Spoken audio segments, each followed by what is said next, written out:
Question number 1, how many triangles are there?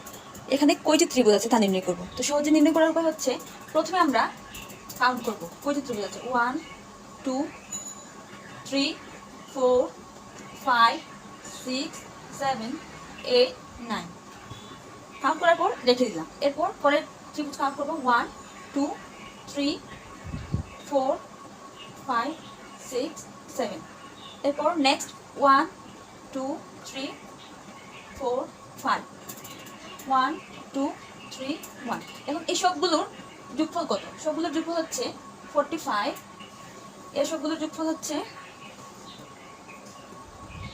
28, এর যোগফল হচ্ছে 15, আর এখানে হচ্ছে 6, আর 1 তো 1 সবগুলোর যোগফল। এরপর আবার যদি আমরা যোগ করি তখন এর অ্যান্সার বের হয় 95, অর্থাৎ এখানে টোটাল অ্যান্সার হবে 95।